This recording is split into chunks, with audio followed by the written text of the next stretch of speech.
Good evening, everyone, and welcome to Talk with the Titans, live from London, UK, all the way to the US of A and worldwide. I'm your host, Kalam L, and this is Talk with the Titans. Tonight's show is Ifa and the Orishas. We've actually got a Babalawo and an Apetebi in the studios with us today to actually go through the Ifa system, talk about the Orishas, and demystify all the dark things that we've heard about traditional African practices and systems, spiritual systems. So let me first of all introduce our guests, Alafia. Alafia. Thank you for having us on the show. It's an absolute pleasure. You know what? We've been in communication for quite some time now. We actually did a previous show entitled The Orishas or African Religions Explained with another Babalawo, which I'm sure you're quite familiar with, correct? Mm-hmm. Yes. Very good Babalawo, yes. And from that, I'm like, okay, we need to get this couple in. Could you just give a quick introduction to yourselves so our audience members can know who you are? Alafiani, my name is Ifategunse Osadele, and I am a Babalawo. I am a Oyotunji priest as well, and a Gungu ancestral priest as well. Excellent. My works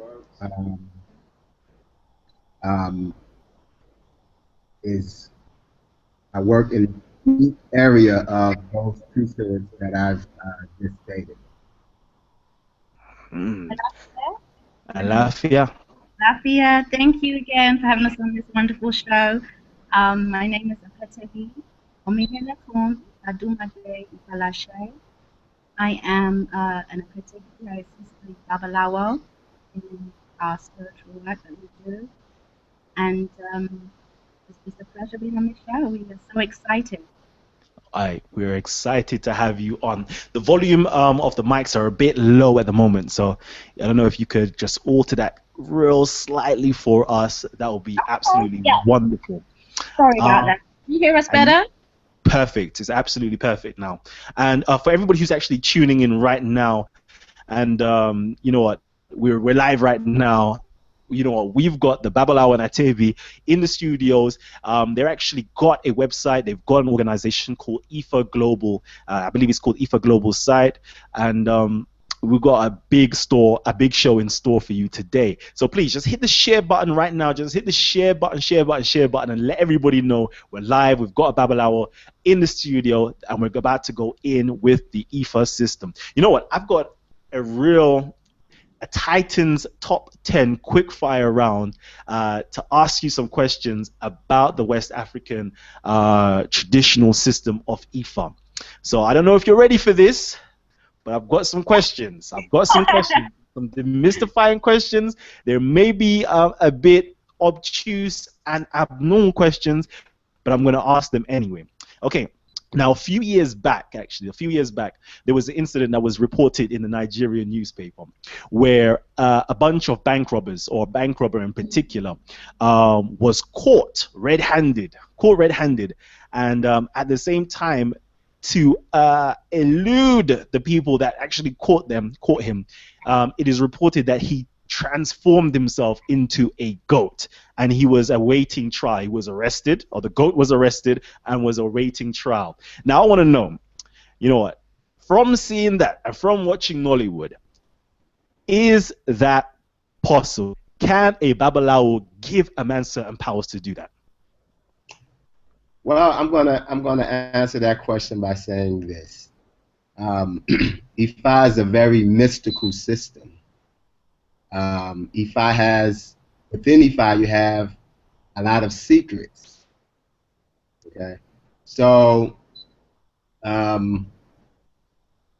being that Ifa, within the Ifa system, it's so much medicine and it's so much that goes on within Ifa. One would say, yes, that could be true. Wow. Wow. Some may say that may not be true. But in order for you to find that out, you have to be initiated into that system to really find out if that's a true statement. Thank you. And and you know what? You actually touched on medicines. Okay, so this is my second question of my top 10 questions to really demystify the IFA system real quickly. My second question is, do you make love potions? Okay, I've got a female right now that isn't loving me, but if I wanted her to fall in love with me, can you make me a love potion? Love potion. Yes, we can make love potion. You know, a lot of the love potion comes in the form of oriki, speaking, and you can make medicine so that you can say the right things, or the things that you say can be empowered and heard and influenced, can influence people. To actually say you make a love potion, like it's magic proof, like in the Western society, like you see on the movie. No, but there are certain incantations you can say to attract people to you. Thank you. And my third question, okay, sticking to the theme of love, can you make a love potion to make a man's ogede really, really heavy duty? There's such medicine, yes, yes. You know, Ifa is about reproducing as well. Within Ifa, if you study many of the Odus Ifa, it has medicine so that a man can continue and a woman can continue to procreate. So if there's a problem in that area, Ifa has many medicines to solve that issue. And my fourth question is, do you use blood sacrifices? Yes, we do. We do within Ifa. Um, we do make blood sacrifice with animal as an appeasement to the ancestors, to the Orisha, etc. And the fifth question is, do you use blood sacrifices for money? We use blood sacrifice. You know, with Ifa teaches that that you can solve a problem with one leaf. There's a saying that Ifa can heal with one leaf. So everything is not about blood. That depends on if that's what the oracle says it is. We go by Ifa's a system that has order. So if Ifa says that this particular person has to make a vow, which is sacrifice, um, for Ire, which is blessings of money, or Ire Ogo, which is blessings of money, blessings of wealth, depending on the Odu. The Odu Ifa calls for a blood sacrifice as part of that, and that's what's used. So yes. Okay, and I believe I'm on my sixth question right now. I believe it's the sixth question, right? All right, my sixth question is this. My sixth question is this. You know, coming from a Christian background, we know that Nigeria is literally, or yeah, southern Nigeria basically, is saturated with Christianity.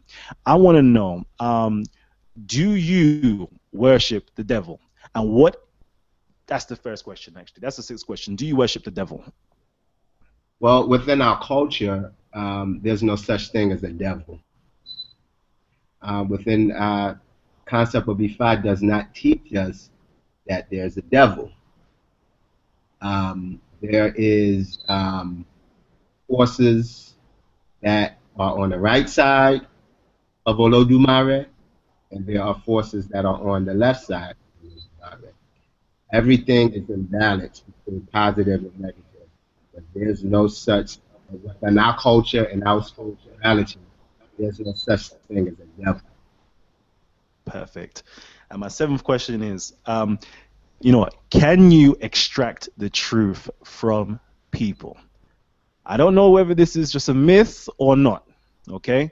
But I remember hearing those stories growing up, and I was shook to lie. Anytime my mom asked me a question, she'd be like, "Listen, I will take you next door now, okay?" Um, and there was the ritual that was supposedly done where you can take a needle and pass it through a person's tongue. If the person isn't lying, the needle will pass straight through. But if it is, it gets caught into the tongue. So I don't know, is that a myth or is that something that's true? Well, that depends on the culture. That depends on, what culture uses that method to extract the truth. For Yorubas and practitioners of the Yoruba culture and tradition, our way of knowing the truth is by going to the foot of Ifa. Because Ifa, within Ifa is the truth. For us, Ifa is the truth. So we go to Ifa. If we know someone is lying, or we have we are kind of have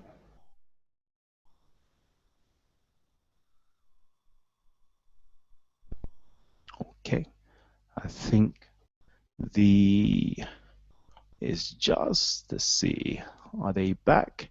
Okay, I believe they've cut out, but they will be back very shortly. So let me know actually down below in the comment section if you're enjoying the show thus far. If you're basically answering the question. It depends on what culture.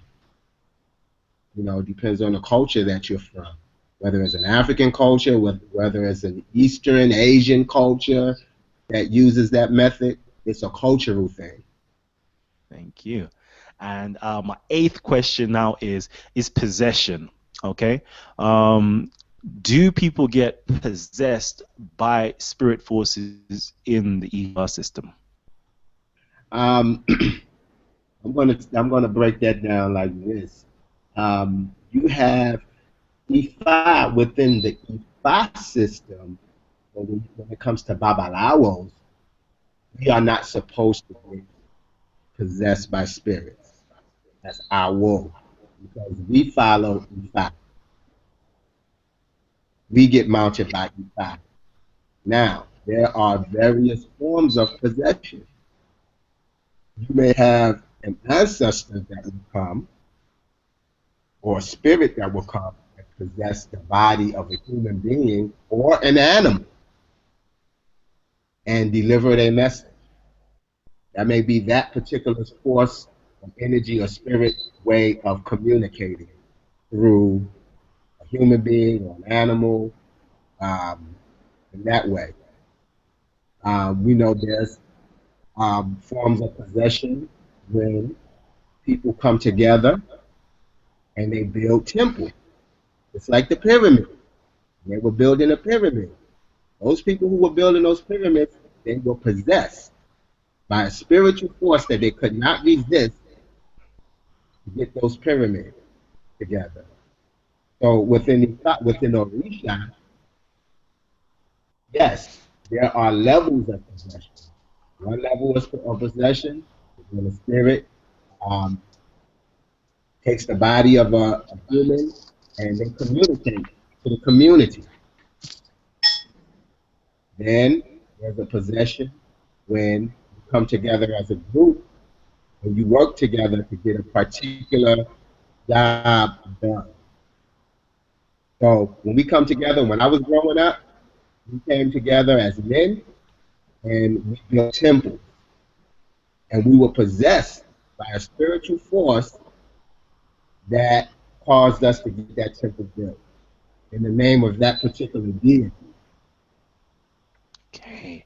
And my ninth question is, as a Babalawo, what powers do you hold? Um, as a Awo Ifa, um, the I wouldn't necessarily say powers. I would say as an initiate, you are sanctioned to do certain things. As a Babalawo, we are giving through training now, through training, through training. And once you have been trained and your teacher feels that you are ready to take on the task of performing Ifa work and ritual, then he will let you, he will let you go and do that, still with his guidance. And so that ability that we have been given is the ability to divine, to decode the messages of Ifa. And that's training in itself, learning how to do divination. Then another step is making ebos. Ebos is sacrifice, and we've been given that ability to do that through training, perform rituals. Thank you. And you know what? I have to ask this question now. This African science, this African science that we call the Odu Ifa, how did it come down to man? How was it made manifest? How did man learn to use the Opon? How did man learn all these things? Well, through He's actually going to touch on that through the presentation. You That's actually. it. I just realized. I just said to myself, you know what? This is actually the meat of the presentation. I'm actually asking you that on a cheeky basis. You know what? That has been the Titans' top 10 questions. You know, a quick fire round, really just to open up, you know, the whole show with. So I hope everybody's actually enjoyed these top 10 questions. We're actually going to go into a presentation very, very, very shortly. Okay.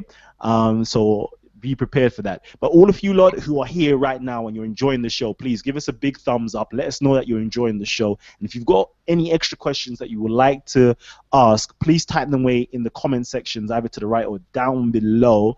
And I will make sure I ask this to the Babalawo, definitely. And obviously, I know that some of you have been asking questions in our Facebook group and inside of the events page for tonight's show in the Facebook group. We'll definitely get those questions answered as well. So if you're just tuning in right now, please share the link. Share the link. Everybody who's here right now, please hit the share button. Share it on your Facebook. Share it on your Twitter. Share it on your Google+. Share it via your socials. Let everybody know we've got a Babalawo in the studio with us right now. It's not too often we have a chance to learn about, you know, the traditional, the authentic, original Ifa system. This is the system I believe most of us are coming from West Africa. Most of us should be familiar with our heritage, our spiritual systems, etc. We need to learn our culture. We need to learn these things. It's imperative. It's all fair enough. We're learning about the Bible. We're learning about Kemet. We're learning about the hieroglyphs and all these different things here. It's all good, but to be honest, a lot of us come from West Africa, and these are the things that our forefathers was doing 400 years ago, 200 years ago, 100 years ago, before any Western influence upon us. So please, please, please, please hit the share button and let everybody know we're here. We've got a presentation. We've got a Babalawo and Apetebi in the studio with us right now, and they're going to answer all your questions and give you a presentation. So without any more delay, okay, you know, do you want to start the presentation right now, or can we carry on talking? We would be more than happy to, you know, proceed with the presentation. Excellent, excellent. So we're going to get this presentation flowing. So we're just going to share the screen in a few seconds, and we're going to get the presentation flowing. So just bear with us. Can you hear us very well? Yep. Okay, good. Okay, you can. The floor is all yours to start the presentation. Great, thank you.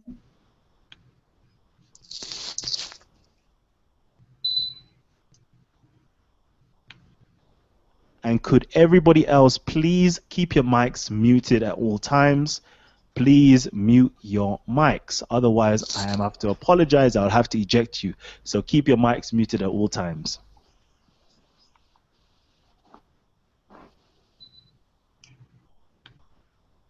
Okay, so Ekabo, welcome. Aboroboye Boshishe. Aboru aboye. Okay, we are IFA Priests, educators and founders of IFA Global, HMHP Inc. I am Professor Babalawo Ifategunse Osadele. And I am Apetebi, Ifadunmade, Ifalase. We welcome you to this presentation. So we'll begin with an opening prayer. Ifadi Orunmila o, bí olóṣòkò kíwálé o, bí olóṣòdó kíwálé o. Mojúbà o, mojúbà o, mojúbà o. Ìbáṣẹ, ìbáṣẹ, ìbáṣẹ, ilẹ̀ mojúbà, ìbáṣẹ, mọ́ṣẹ́ ilẹ̀ báyìí, mọ́ṣẹ́ ọ̀pọ̀n báyìí, ọba ayé àti ọba ọ̀run ní báyìí náà, ìbáṣẹ Orunmila àbúrò àbọ̀yẹ àbọ̀ṣiṣẹ́ o. Akérèfínú ṣùgbọ́n àkọ̀wẹ̀rà tí sokú alẹ́ àná, dáyẹ aláìsọdé tí kọ̀mọ̀ ọlọ́ra ń bí iye káyìí. Orunmila ẹlẹ́rìí pinnu lọ́jọ́ orí sọ́jọ́ nínú wẹ́bọ́dà bàlájọ́kọ́ mọ́rẹ́ lápá. Òkínkín tí mẹ́rin ẹ̀yìn fọ́n. Bákọ́dà, ìbá ṣẹ̀dá, ìbá àrábá ló tún nífẹ̀ẹ́, ìbá àrábá ló ní Ọ̀yọ́, ìbá àrábá ní Òṣogbo, ìbá àwọn babaláwo ti Iyanifa, Orunmila àbúrò àbọ̀yẹ, ààbò ṣíṣẹ́ o. Ifá ló lónìí, Ifá ló lọ́lá, Ifá ló tún la pẹ̀lú ẹ̀, Orunmila lọ níjọ, mẹ́ẹ̀ẹ́rẹ́rin náà sádáyẹ, ẹ̀ làmóyìnbó rú, ẹ̀ lámóyìnbó yẹ, ẹ̀ lámóyìnbó ṣíṣẹ́, ẹ̀ lárọ̀, mojúbà o, mojúbà o, mojúbà o, ìbáṣẹ, ìbáṣẹ, ìbáṣẹ o, ìbá Ifá o, ìbá Orunmila o. Ashe.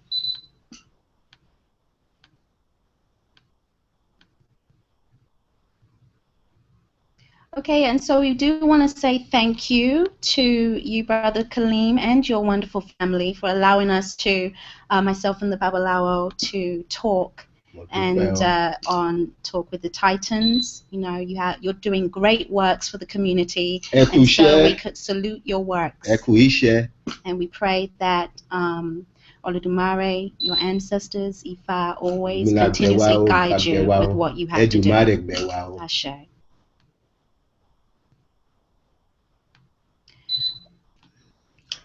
I am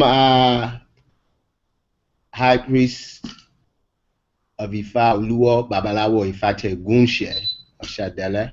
I was born September 7th, 1973, in Buffalo, New York. And then my mother moved to South Carolina, a place called Beaufort, Sheldon, South Carolina. And there I was raised in the Oyotunji African Village. I moved to Oyotunji in 1978. I was initiated. My first initiation was February 28th, 1987, to the priesthood of Yemonja. Odoya. At 18 years of age, 18 years old. You know, and I was actually 13 years old when I was initiated into Yemonja. But I'm the godson of the great Obao Sejumen Adefumi Obawaja the first, who was the first reigning monarch of the only African village in North America. Then I went on to be initiated into the system of Ifa, July 2nd, 1995. I am a teacher, healer, spiritual doctor for over 21 years. Great. Again, my name is Apetebi Ifadunmade, Ifalase. I was born in London, England, United Kingdom, October 1978. Well, at the age of 18, I got a degree for advanced business studies. My journey began at 18.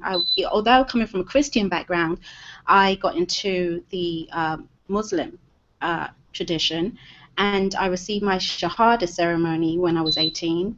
I then transitioned to the Ancient Mystic Order of Melchizedek at the age of 19 through the United Nawabian Nation of Moors.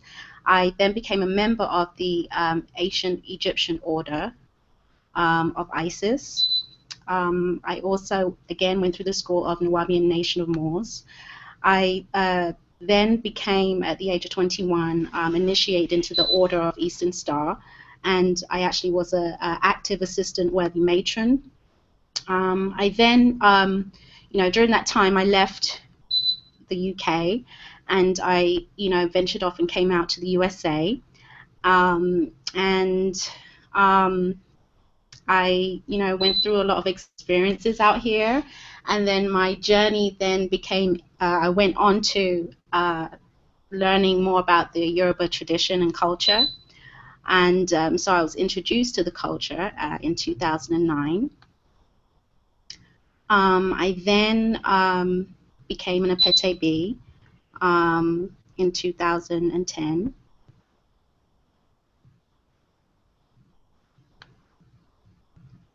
I received my hand of Ifa in 2010. I then became an initiate into the priesthood of Iyamonja or Doya. Also, that is through the priesthood upline of Oyotunji, Ashabe, going back to Ashabe, Oshabi, I should say, excuse me, and Ileti Walade. I then became an initiate of the Egungun Society. I'm a Egungun priestess.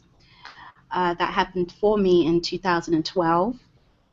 And I then transitioned into the Society of Egbe Moremi. That is a society that they have in Oyotunji African Village in South Carolina. That's a society for women. Later on in the presentation, we'll go a bit more further into that. I then became initiated into the Society of Apetebi and married, as you know, my husband, Babalawo Ifate and currently now I am the president of IFA Global Online HMHP Inc.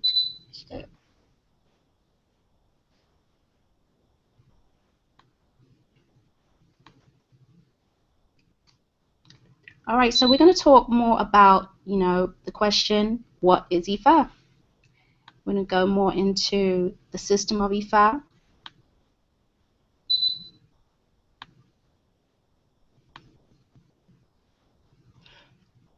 What is Ifa? That's one of the most common questions that people ask is, what is Ifa? What is this thing called Ifa that I'm hearing about? And Ifa is the coded word message of Olodumare, who was God amongst the Yoruba people. And this knowledge of Ifa was given and revealed to the prophet Orunmila, Ella Moyimbo, Ella Moyimbo, Ella Moyimbo Shisha. Ifa is the key to our inner enlightenment. Ifa is the highest form of divination amongst the African people in West Africa, Nigeria. Ifa uses history to explain the past, present, and future. Stories through stories, riddles, and proverbs, or what we call Is Ifa. Ifa is an oracle system used to help people to seek advice towards opportunities to realize his or her highest potential in life. Ifa is the understanding of being in harmony and in balance with the Creator and nature. And it is Ifa that through Ifa we are able to communicate with nature. There's a time when human beings could understand nature, and so Ifa, we use Ifa in order to hear what nature is saying. Those natural forces are what we call Orisha. Ashe, ashe. Um, Real quickly, if it's possible, could you maximize your screen? Because I know the Facebook, I mean, sorry, on YouTube, they aren't able to see the presentation in its wider sense. So if you could possibly do that, that would be perfect. Oh, okay. Sorry, to maximize the, Yeah, okay, because to make the presentation full screen. Okay, sorry about that. Okay, let's just see here. No problem, no problem. And as we're waiting for that, if you're loving the information that you're hearing so far, please give us a big thumbs up. Let us know that you're liking the information, as well as I can see you commenting all the way there. Wow. My brother James Morgan, I'm going to give you a shout out. Blaine Celestine, a shout out as well. Ashe to the family, Carbon Kush. Ashe to Tiana. There's so many people who's tuned in right now. So Ashe to everybody who's actually tuned in. It's love. Real quickly, and as well, please, I know we've got, near enough 70 people in here. Can you please just hit the share button again? Share this on Facebook, share this on Google, wherever you can share it, please just share it, because it's not too often that we get a Babalawo to come in and discuss the IFA system in a presentation format, nonetheless, an actual presentation format where you can go back after you finish watching this particular show, you can rewind it, pause it, take notes, and keep on rewinding and playing back and learning from this. So please, if possible, share this with as much people as you can. Okay. Unfortunately, the way it's shown up on our screen, it's actually full. I don't know if there's another way that I can do it. But is it readable for the viewers or? Okay, this is what we'll do. If it's possible, carry on doing the presentation, but behind the scenes, if you could email me the presentation and I could screen share it on my side and I can make it really large. Okay. So that's possible. But continue with the presentation. We're all listening in. Everybody's just all glued to the screen right now. All right.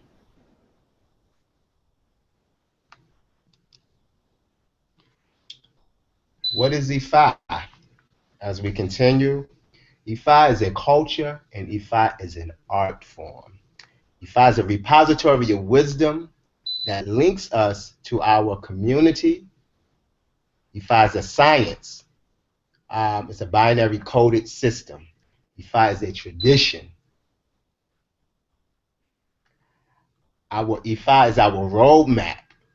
IFA is like what we call our personal GPS towards obtaining our highest potential in life.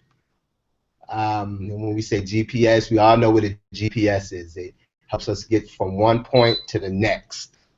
Ifa is the spiritual cosmology of our ancestors, the Orisha and Orunmila. Iwapele, good character, wealth, spouse, children, good health, long life. Ifa is a system that deals with the 16 Ifa codes of conduct. Ifa is the divinatory system. All right. What are the teachings of IFA? IFA teaches and guides one to achieving our highest potential and destiny in life. IFA teaches the 16 codes of conduct. That's something we can expand on a bit later on, further on in the presentation. IFA teaches the importance of good character in Iwapwele, or Iwapwele.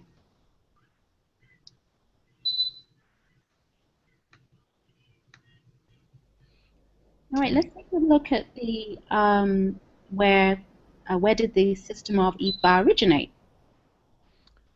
Is it possible, because I don't see, I know you're going through the slides, I believe you're going through the slides, but it's only stuck on the first slide. It is. Okay, so if we can just take a short, so I can send that to you as you requested. Definitely. And as that is going on, I'm actually going to read out some of the comments in the YouTube section. So if you want your comment read out in the YouTube section right now, please send something in and we'll definitely be reading out. Okay, so I'm going to read out one from James Morgan. Ifa is one form of spirituality practiced by our ancestors who are brought to the Americans. Interesting. If voodoo Orisha Ifa is not helping, what is it actually doing? So is the IFA system helping the people over here in the West or over in the Africa or not? It's another very good question. Well, I think you know, when we say is IFA helping us, you know, a lot of times you got to understand this, that we are a people that is looking, we are looking for our true heritage. As African as people of African descent, we're looking for our true heritage and our true culture. So, with trying to do that, you got to understand too, we've been conditioned to think a certain way, and a lot of us come from Christian backgrounds. So, when you come across a system like Ifa, you have to come before Ifa. You have to have some faith because that's how it works a lot of times. Ifa knows your heart. Ifa knows your mind. So, depending on your approach to Ifa, it depends on how you're going to approach Ifa. And if you approach Ifa eagerly, then you know Ifa always teaches us that you have to have patience. You have to grasp things patiently. Ifa teaches us how to be patient and how to approach things patiently. So you just can't come into Ifa thinking that Ifa is going to turn your world around in one day. It takes years. It's a process. You got to understand. You've been taught to think a certain way for a certain amount of years, maybe 25 years, 30 years, maybe 50 years. And so when you come to Ifa, you can't expect that Ifa is going to work overnight like that. Because Ifa is a culture. So you have to break away. You have to chip away at that old you. Because Ifa changes your life. Ifa gives you your true identity. So if you've been, as the commonly say over here, we say if you've been a Negro for 30 years and you just now approaching the top, you can miss out on something. So you may have to go back and pick up some pieces and fill in some places, and that takes chipping away. Cleansing. It's a cleansing. It's not a quick. Ifa isn't what you call a quick fix. That's good. You know, it's something. It's you know, take Ifa is practical. You know, and so when you come to the foot of Ifa, you again what the Babalawo said. The sound is a bit muffled at the moment. Sorry, is it better? That's perfect. All right, so we're a bit more closer, but I don't know what's going on with our mic. But, okay, yeah, Ifa is practical, and so you know when you approach the Babalawo, or you know you come to the foot of Ifa, you know you have to come, you know, you have to come humble for one. Like you can't come like no, or you have to, you know, let go and just come to the foot of Ifa in a natural way, and not expect too much. You know, you have to be patient and allow things to process. You know, and it is a cleansing. You know, so I did send you that presentation. I don't know if you got it. Yeah, I've got the presentation here. I will be sharing my screen very shortly. and then we can go straight through this. Okay. Here we go. So let me know if everybody in YouTube land can actually see the presentation. I'm presenting it right now. I believe you can. So I'm just going to skip down to where I believe you've left off.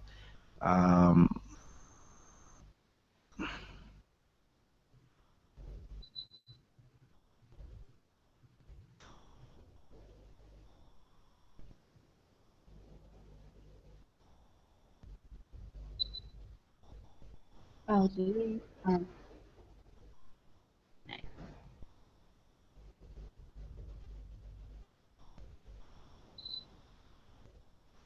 Just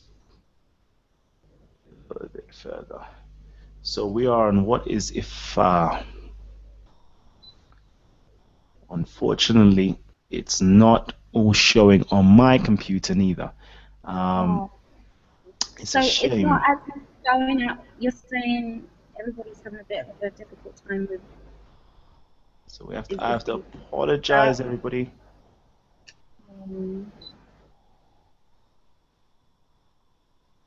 No, it's not gonna. It's not showing. It's not showing properly. The best thing I can say then is to literally put it on from your screen and literally click on each slide individually, rather than trying to play it all at once. Just click on the slides on the left on your own screen like this.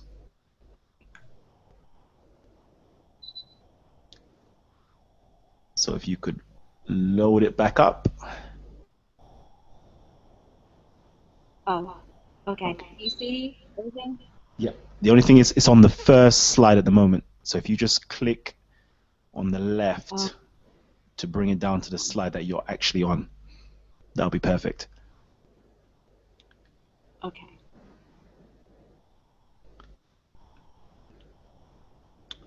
So our Babalawo and Apetebi have a beautiful presentation in store for us, as you can clearly see.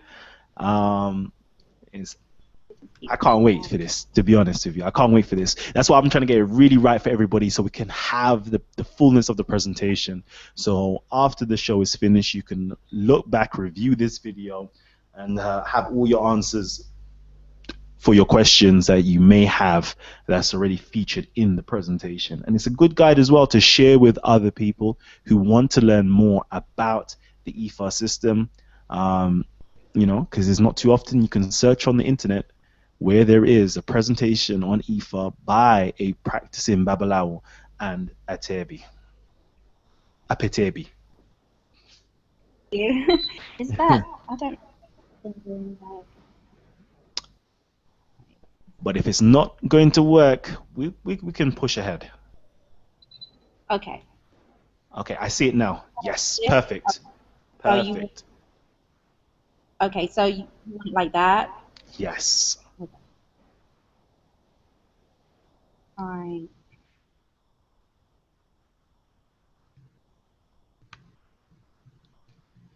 Okay. So, where did the system of Ifa originate? The system of Ifa originated in West Africa, Nigeria. Okay. And the system of Ifa, it's a very old system. It's not, you know, Ifa's not, Ifa didn't start out as like a system that's like Gypsy or anything like that, or fortune teller. Ifa is a culture. And so within Ifa, Ifa encompasses our culture, tradition, and the lifestyle that Yoruba people have to live according to. So, you know, Ifa originated in West Africa, and like I said, within Ifa, Ifa holds all of our wisdom and knowledge for Yoruba people on how to live, on how to pass on our customs and traditions, you know, how to solve our problems as Yoruba people is within Ifa. So this originated some 10,000 over 10,000 years ago. Um,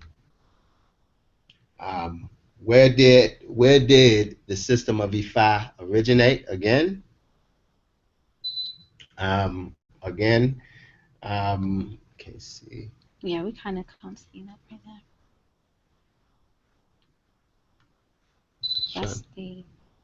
That figure that you see up here is actually the vessel that holds the sacred Ikin Ifa, which is the sacred palm nuts of Ifa. And the palm nuts is how we communicate with Ifa. It's how we receive the message from Ifa, or the message from Olodumare, or a message from an ancestor in Orisha.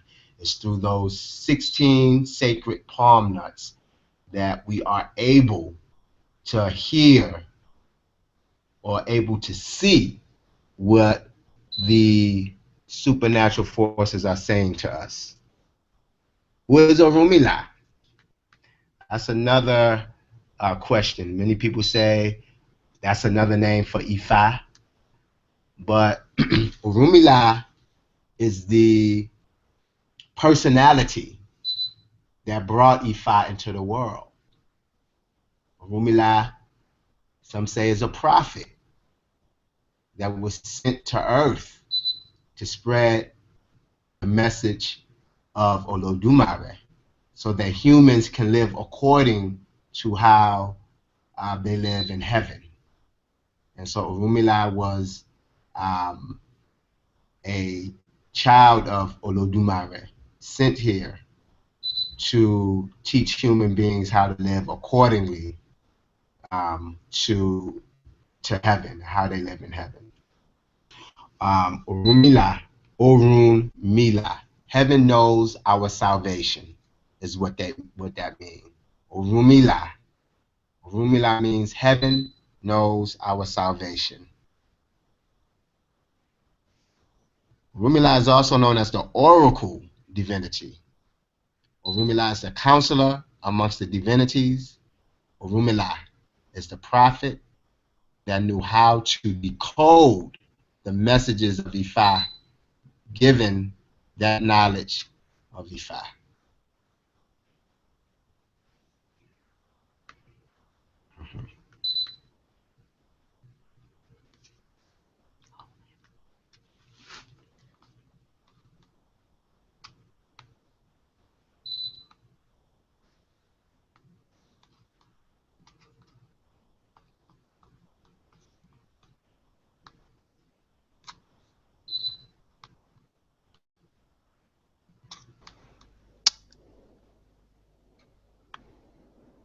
I hope everybody is taking notes and enjoying the presentation so far.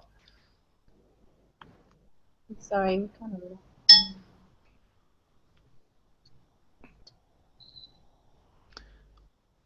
Again, for those of you who are new to Talk with the Titans, let me just give a quick run through or rundown of Talk with the Titans.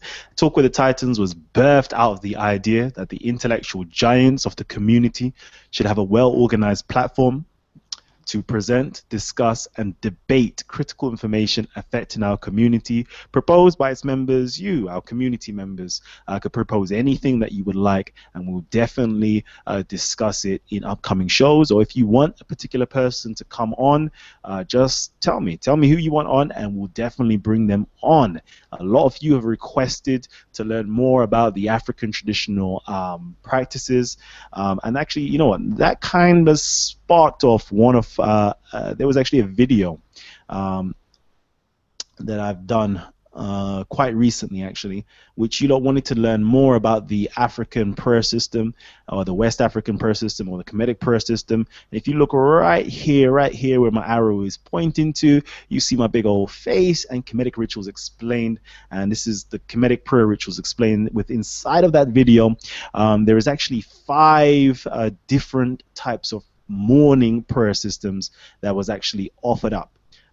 There was one from the Ebo land, or Kenya from the Pygmies, etc. So we had quite a few different prayer systems explained within inside there. And of course, if you haven't seen this, one of my very first videos, the 42 Laws of Ma'at, the Negative Confessions, we go into the African spiritual system in there as well. Actually, we got a live reading of the Medunetta from me going through the 42 Laws of Ma'at. For those of you who don't know, actually read the hieroglyphs and actually involved and want to do hieroglyph lessons, we do hieroglyph lessons online as well. And please do check out the Talk with the Titans series. You know what? We've got so many different Titans passing through. Seti, you know what? Zion Lex, Team Osiris, Gano Grills, Irritated Genie, Dr. Ali Muhammad. You know what? There's so many great Titans that have passed through. There's so many people that's passed through the show. Shaka Ahmos, Gorilla Hebrew, Divine Prospect, Saim Hotep, and of course Israel Doctrine has passed through our studios as well. Imam Bashir, Lord Abba. There's so many different Titans that has passed through the studio. So if you are familiar with these great names and would like to see them again, please subscribe to Titans TV and request whichever Titan you would like to see next. So we're going to go back to the Babalawo. Are you ready? Okay. We seem to be having a bit of technical difficulties with the presentation, but we're more than happy to continue in the best way that we can. If there are any questions so far, that would be great. Okay. Not exactly, but I'm gonna actually ask you some questions. In terms of, you've brought up the name Orunmila. So could you give us some more insight into who is Orunmila? Okay, as we stated, Orunmila is the personality, of course, as we stated, that brought Ifa into the world. Now, there's a bit of history on Orunmila. They say Orunmila was born in a place called Okay, and we're actually going to learn about where Orunmila was born very shortly, and the different activities he got up to, as well as how I assume got his certain gifts that he attributed to the rest of mankind. So I'm going to actually open this up real quickly as we wait to our panel members. So panel members, let me know what emotions, what are your thoughts, what are your feelings to the information that you've heard so far. I'm actually going to open that up to my beloved sister Courtney. Timoset, let me know. Hey, yeah, I think it's good information. I think it's powerful. I like to hear the rest of it if I could, but I'm excited to see what else they have in store for us, to see what other information they're gonna bring out. Excellent. Yeah. And Isa, if you're there. If not, I'm going to skip over to Terry. Terry, the tour guide, the UK's tour guide to the rest of the world. Are you there? Can you let us know your thoughts upon the information you've heard so far? Maybe not. All right. I guess I'm talking to myself. So if, are you ready to speak? Are you ready to speak? Nope. All right. Okay, no problem. So I've got my brother who's just signed in as well. Peace to you. I see you. Could I get your insight? What do you think about the information that you've heard so far, James? Hey, I think it's great. I really think it's important that those of us, particularly in the diaspora, who might not be as familiar with these kind of traditions, become familiar with them, because a lot of the tradition, I think, has been kind of passed down culturally, but a lot of us aren't as formally educated in things like Ifa and whatnot. So I myself have been trying to learn more about it, over the past few years myself, because the more I learn about it, the more I realize certain traits although it wasn't formally taught during the slave trade or during that time period, certain things still survive. So I'm just trying to get formally educated on what my ancestors brought over to America with them. Definitely. Thank you. Thank you for that. So we're gonna go straight back to the Babalawo and Apetebi. Okay. So we left off with you asking more about Orunmila. Yes, and where he was So, born. yeah, there's a lot of with the Yoruba people in West Africa, you have a lot of different tribes and cities and villages and things like that that were influenced by the system of Ifa. So everybody have their story about Orunmila. Some say Orunmila was born in Ifa. Some people say Orunmila, they say he was born in a place that was called Nupe. Some say that he was born in Benin. The Benin people say he was born in Benin. So you have these different, towns and things like that have this story of Orunmila. And Orunmila visits them all because Orunmila was an Orisha, or divinity, prophet that spread Ifa to many towns and cities and towns. I was a traveler. Orunmila visited them all. Orunmila was and so everybody have their story. The Benin people have their story over Orunmila. The Ifa people have their story over Orunmila. People in Oshogbo have their story over Orunmila. And everybody says that Orunmila is their town or village. But Orunmila is when we speak of Orunmila, and in order to know Orunmila, you got to know what Orunmila means. So earlier I said Orunmila means heaven knows our salvation.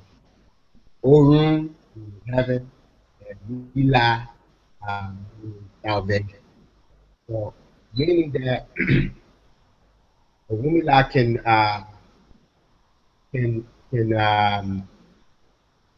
cure us from any sickness or disease. Whatever our ailments are, whatever our problems are, whatever our difficulties in life are, it is the spirit of Orunmila, which they call Allah, that can solve our problems. Okay? And so Orunmila being on earth, Orunmila traveled to many places in West Africa, and he cured people of sicknesses, diseases. If people had death following them, Orunmila had a remedy for everything. Orunmila, and so that's why he said, heaven knows our salvation. He said, Orunmila is heaven, the representation of heaven. When Orunmila was here on earth, he was the representation of heaven. And through all of the mysteries of the earth, mysteries of the herbs, all the herbs that are on the earth, Orunmila had knowledge of. Orunmila knew what they were used for. So Orunmila was able to use those medicines, those sacred herbs, to cure problems, to solve problems in community, to solve problems in marriages, solve problems in Mongolia, the government society. Orunmila had knowledge through Ifa. Ifa is the repository of wisdom. Many people say Ifa is a god. Ifa is a repository of wisdom. Ifa is a computer. Matter of fact, that's where the computer comes from. The concept of the computer comes from Ifa. And so Orunmila is the one that brought that computer for human beings to access. And so it's the Babalawos who have the knowledge to access that computer. Babalawo knows the code to tap into that computer. The Babalawo knows the password to get in. And that's who Orunmila is. Orunmila had the passcode to get into that computer. And in order for you to learn To know that passcode, you had to get initiated into the system, which Orunmila, while on Earth, Orunmila created the system for people to follow and to carry on the wisdom of God. So Orunmila was the one that set up the first temple of God. His first two students were called Akoda and Asheda. Akoda and Asheda was his first two students that he passed on the wisdom of Ifa to so that it can carry on. And so the Babalawos, we are the representation of Orunmila. We represent Orunmila and all the works that Orunmila did when Orunmila was on Earth. So we are the ones who carry on the traditions of Orunmila. Orunmila initiated, you know, there's a story in Ifa, there's a story, and it's actually, it's you know, it's a bit of history that said Orunmila was born blind. He was a blind child, and his mother and father didn't know what to do with him. And they said they didn't know whether to get rid of him, leave him out in the woods for the animals, because they didn't know what to do with a blind, lame child. And so one day, the mother of Orunmila, she went to Orunmila. You know, she was, you know, a mother don't want to get rid of their children, a child. So, you know, she was having some problems, and her son Orunmila was around, this blind child. And so he told, without even knowing what his mother's problems was, he told his mother her problem. And she was, I didn't never tell nobody. How did you know that? And then his father had some issues. He was able to tell his father his exact issues. Matter of fact, he was able to tell his mother and father who was coming over to the compound that day without them even knowing. So they started noticing that this child possessed, you know, some supernatural powers. This child that people were saying get rid of, he's blind, he can't do nothing. They started noticing he started divining.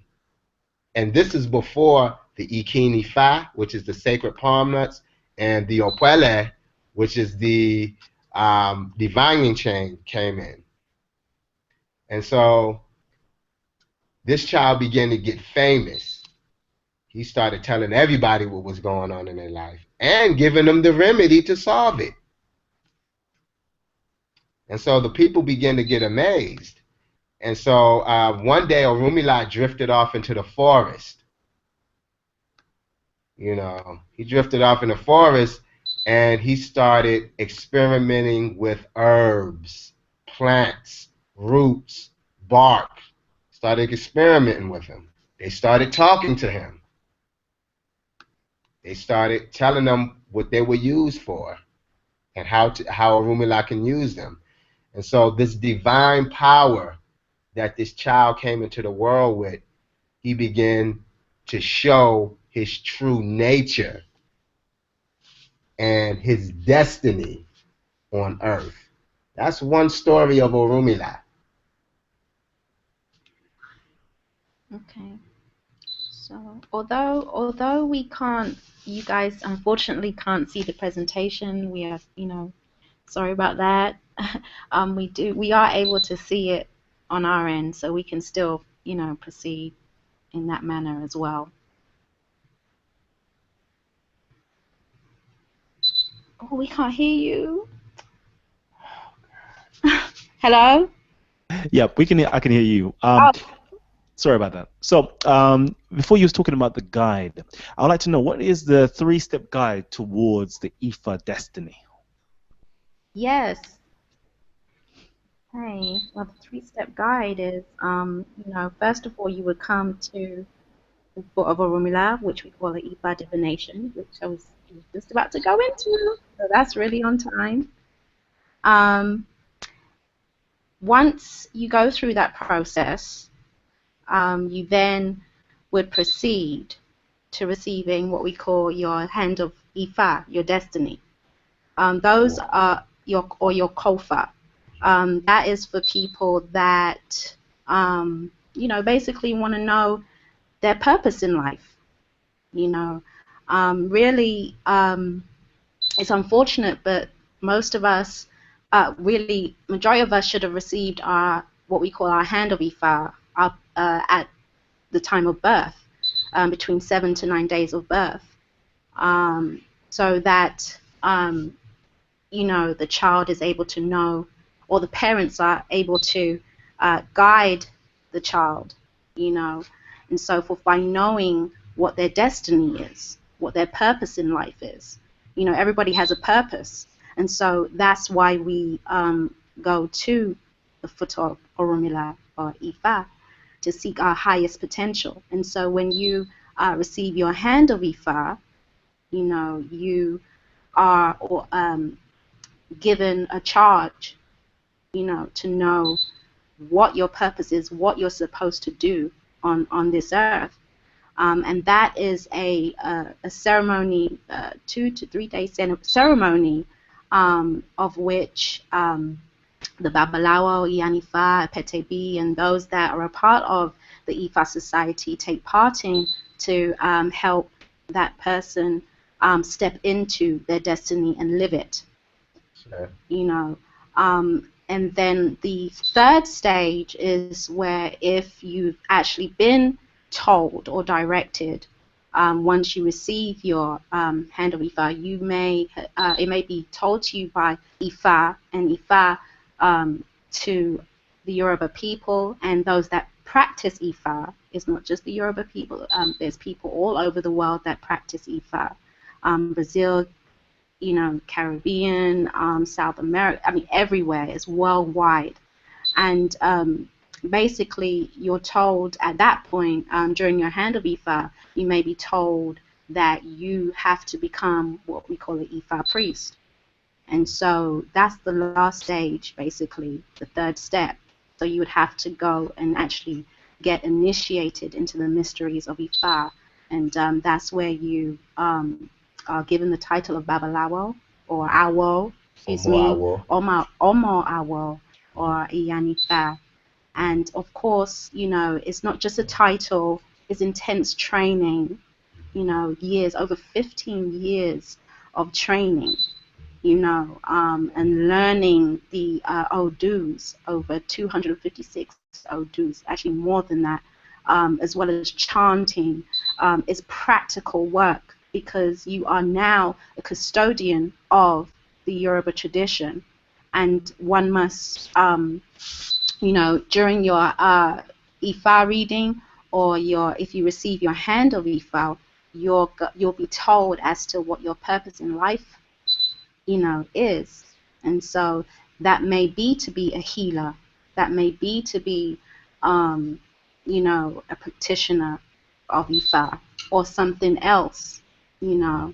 So we are going to go into, you know, Ifa divination, and Ifa divination is the key to solving human issues. All right, so what is Ifa divination? Ifa divination is a spiritual investigation that is concerned with practical problems and seeks information from which practical decisions may be made. Ifa divination is the most complex system divination in verses and in range of applications. To the practitioners of Ifa tradition, a divination or a consultation with the supreme divinity Orunmila is of crucial spiritual importance. The Babalawo is the medium, you know, between you, your Ori, which we're going to go into. Your Ori is your mind, and Ifa, and that spirit of Ella. I'm going to allow the Babalawo to take over with that. When you know, and I want to say this, when, you know, when we're talking about Ifa divination, what is an Ifa divination? You know, Ifa divination is not just any divination, because a divination, you can go to a palm reader and receive a divination. We can go to a gypsy and receive a divination, but what makes IFA divination so different than other systems of divination? And what makes IFA system different is that IFA deals with culture.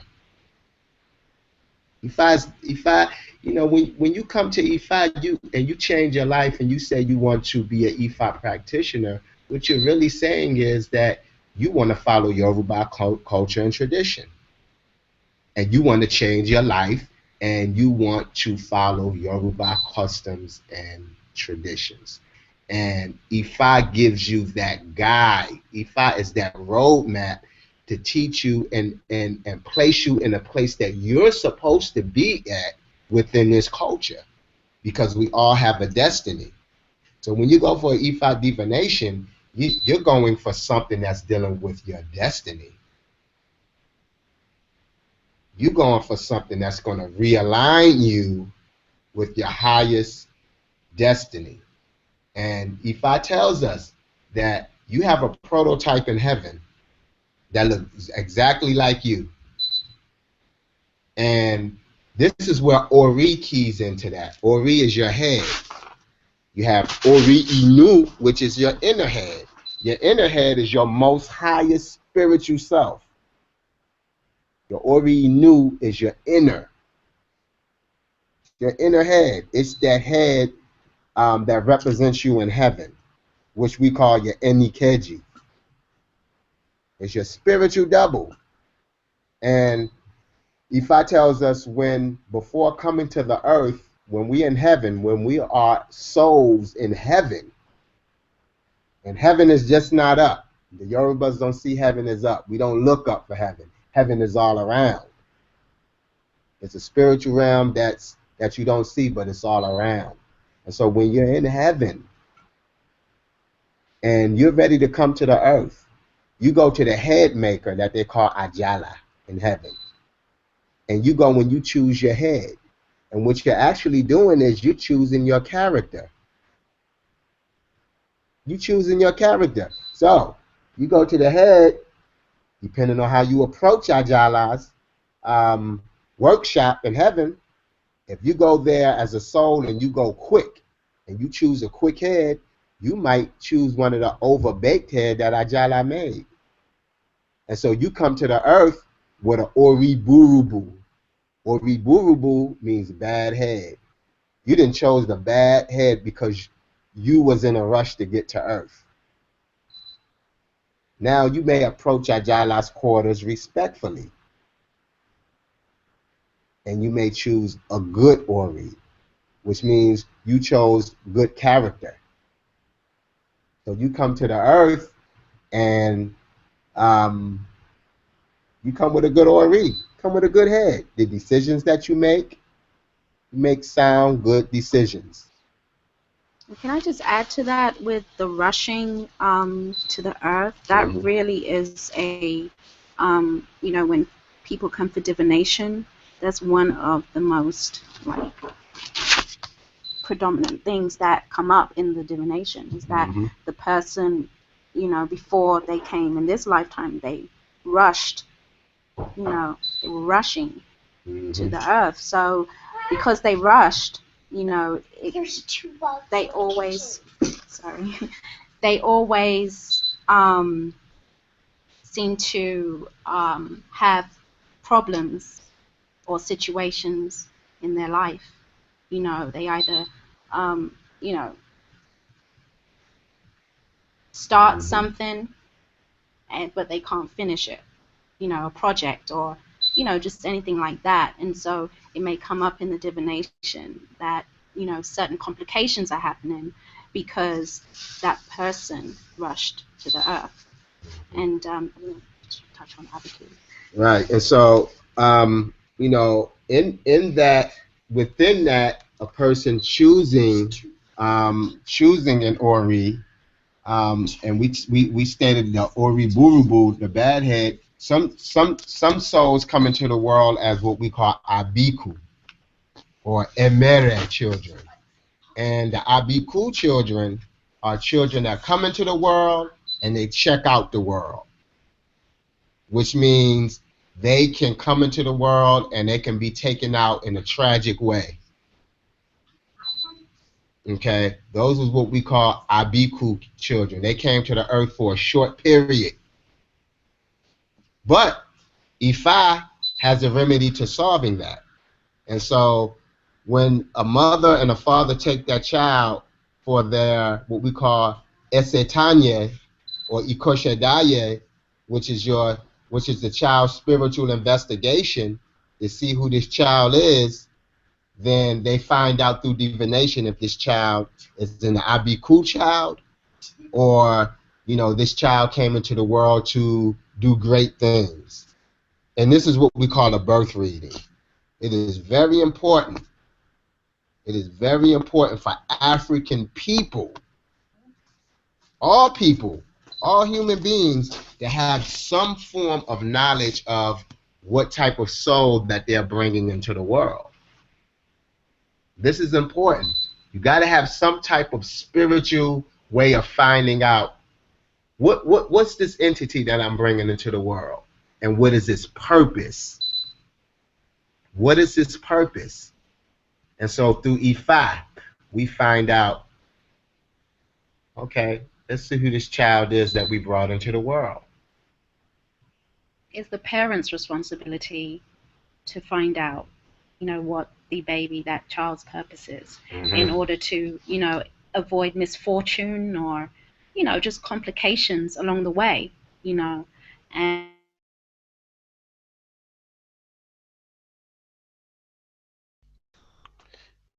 Okay, I believe their mic has gone a little bit. Hopefully they'll be back very shortly. Wow.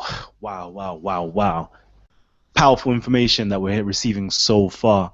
I can't wait to actually hear more. I've got so many questions that I'm ready to I'm waiting to ask. I've seen a lot of you've typed up your questions. You put them there for me to read out, to ask, so I definitely shall be reading them out. We're going to go straight back to the Babalawo and Apetebi. Unfortunately, they might cut out for a bit. Can you hear yeah. us? Oh man. Yeah. It's okay. It just basically cut out. It usually happens. So, one question I've actually got for you is, at what stage would you go for the investigation to find out what type of child it is? Is it before the child has its naming ceremony, before he has, or she has, or he has, should I say, his circumcision, right? At what stage would you go for this investigation? If it's a girl, that's 7 days. Well, on the 7th day. That's when okay, are you talking about the divination? For the birth. Yes, divination, yes. Okay, the divination should be like 3 days after the birth. It can be 3 days after the birth. Now the Apetebi was saying, if it's a girl, the naming ceremony is 7 days after birth. For a male child, it's 9 days after birth. But yeah, 3 days after the child is born, immediately, or even prior to that, when the woman is in her pregnancy stage, is really advisable for females to get a divination and to seek a Orisha priest or a Babalawo or a Iyanifa to get a divination monthly while that baby is in the womb. Mothers are exceptionally prone to spiritual activity during that time, and so it's really advisable, for that woman. I cannot stress that enough. I actually went through it myself, and because during that stage it's just so much complications or things that can just happen, or things that you need to prepare, for that child to come into the world. You've got to be prepared, and so it's really advisable. The mother may need a waistband. The mother may need cleansings. Monthly cleansings. And we find that through with what I went through personally, and also with we work with pregnant women. They do, they cleanse and so forth. They, it prevents complications such as like, the baby coming out in breech or, things like that. So it is advisable for that. And we got to understand too, as men, we got to understand that our wives, when they are pregnant, they go through certain emotional periods during that 9 months as well. And so, a lot of the spiritual work that's done is to protect the child and protect the woman that's carrying a child. But it's to keep the mother balanced, Right. because whatever she feels going through pregnancy, if she is temperamental or over emotional, that transmits to that child. Yeah. So we have to do monthly readings, and we have to do monthly rituals on the mother so that she can maintain balance, so that she won't get over emotional or over temperamental, and that affects the child. Now let's take it further back. Both couples, like if you're expecting, traditionally you're supposed to get married. You see, this is what the Yoruba culture is profound, because it teaches us culturalistic mannerisms and ways that need to be desperately put in and into this society, especially as cultural practitioners.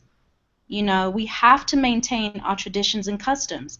And a strong custom in the Yoruba tradition is that if a man and a woman have a child, expecting they must get married, because the ancestors need to be appeased.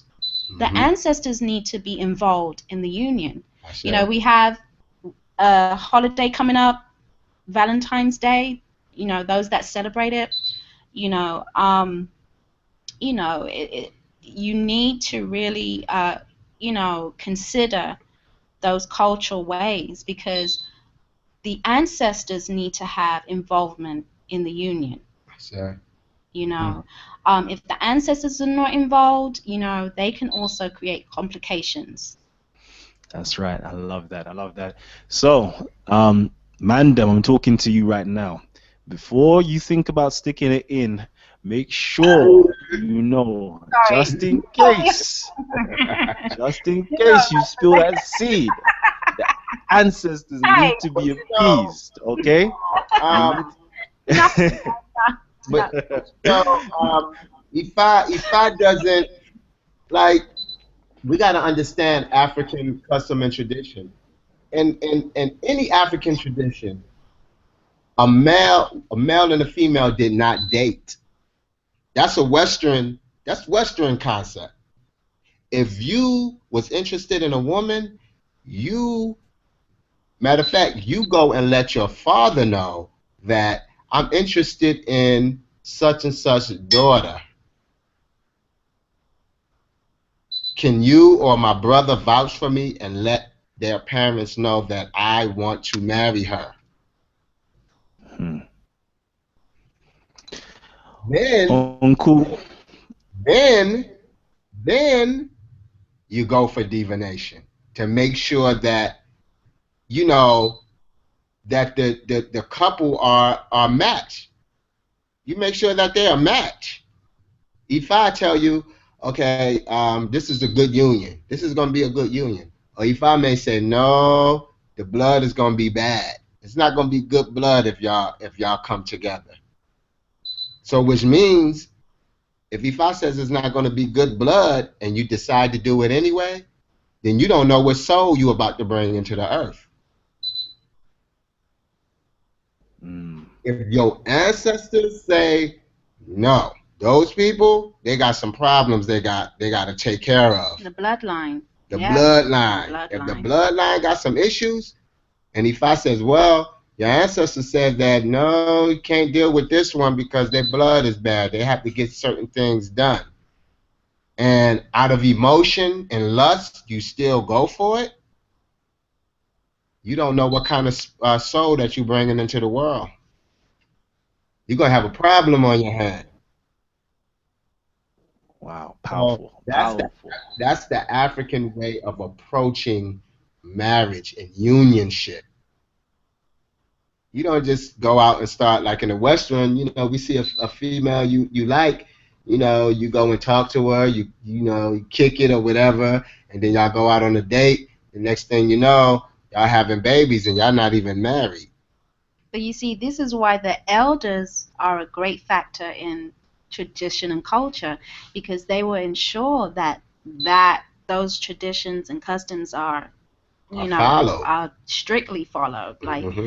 you know, so. Definitely, definitely. You know what? We're actually running short of time. We're literally in the last half an hour of the show. I'm going to try to stretch it as much as possible and get some questions in there, as much questions as possible in.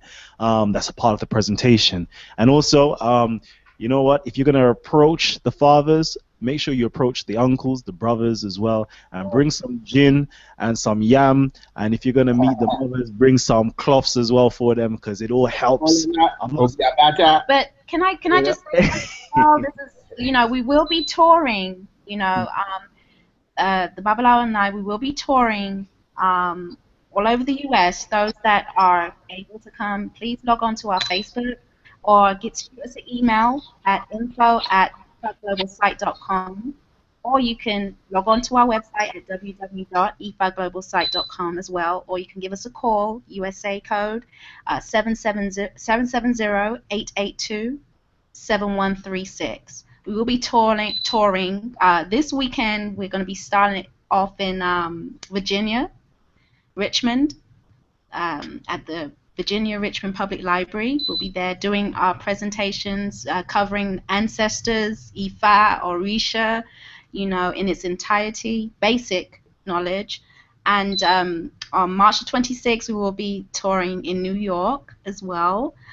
So we do have a lot coming up, and so we would appreciate our viewers or everybody to spread the word and to come out, and because it is a fundraiser as well. We will be, some of the proceedings will be going towards funding children to go to Africa through Culture for My Kids. You can check out their website as well. So, yeah, thank you for allowing me to share that. Definitely, definitely. And I will definitely be sharing all the links in the description box later on. If you want to attend this, if you're in the New York area at these particular times, I will be sending over and sharing the links in this video in the description box.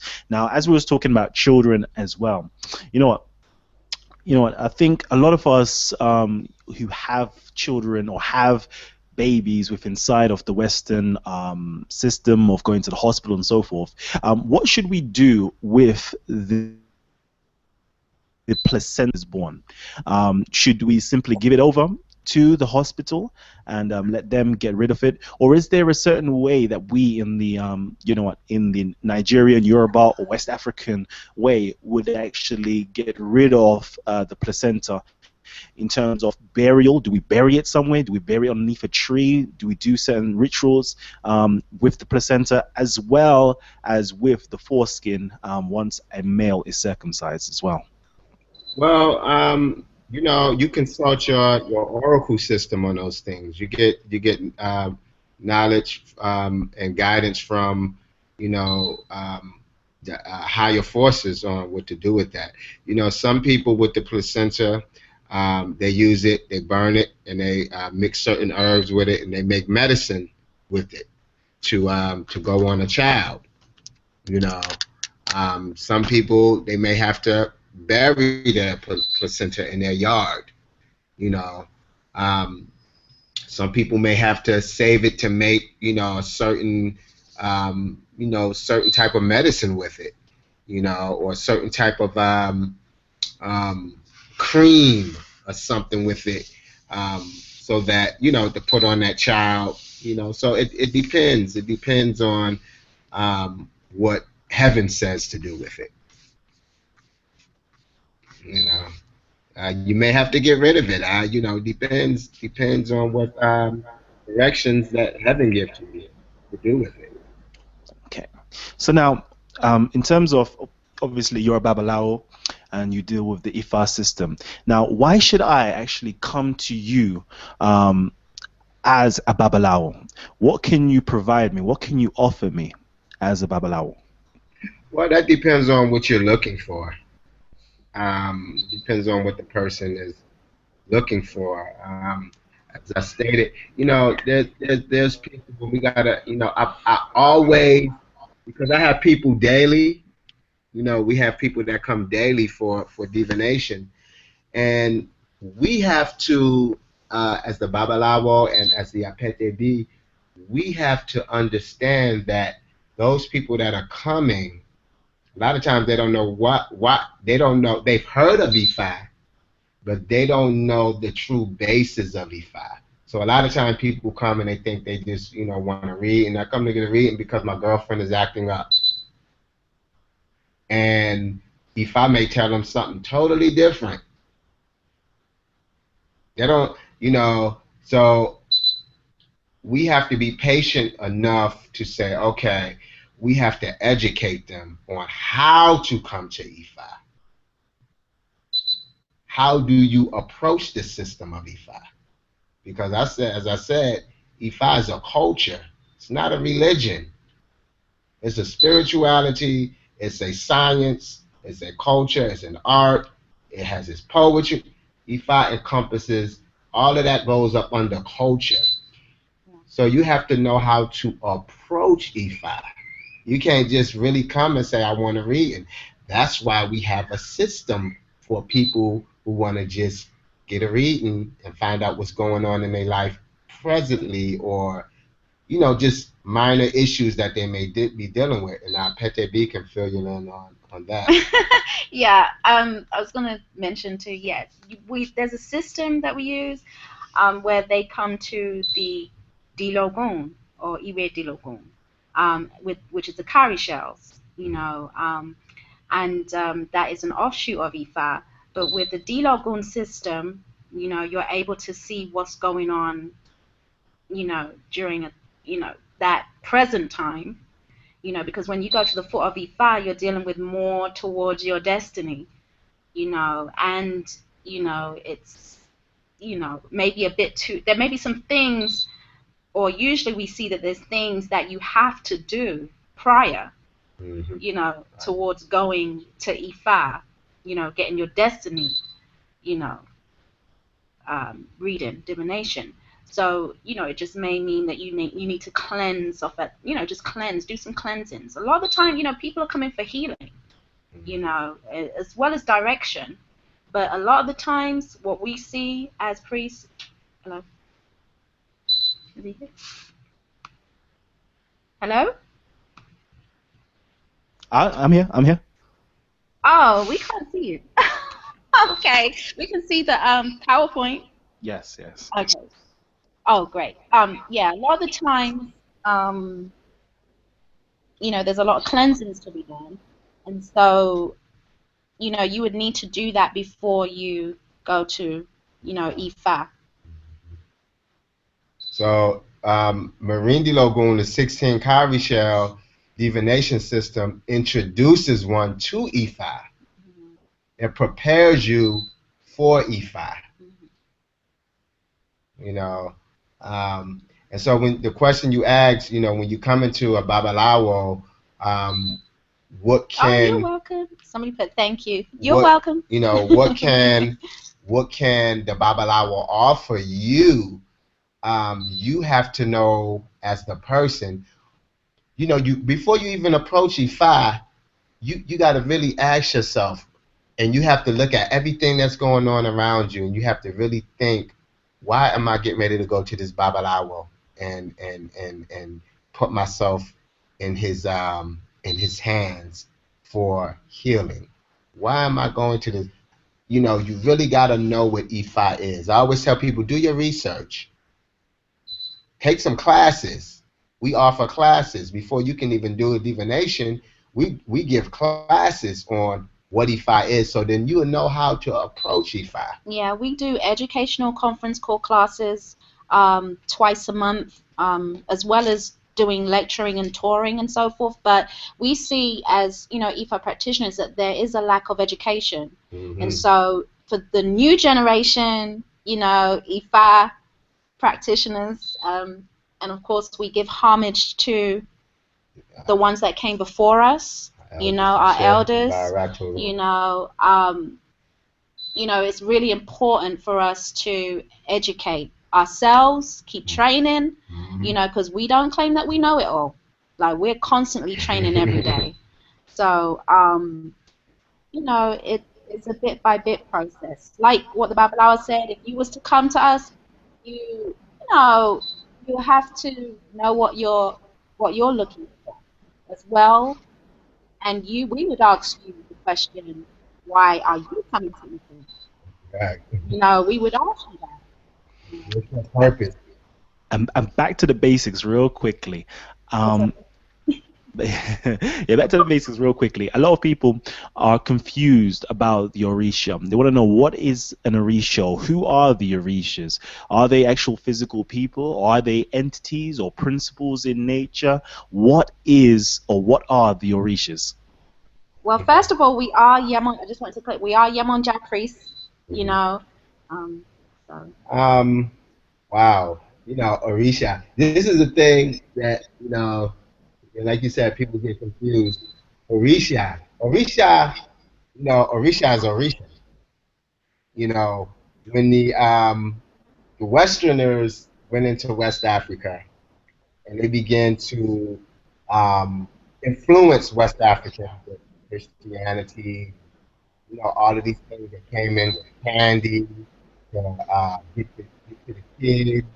I was their way of getting to the parents. They set up churches.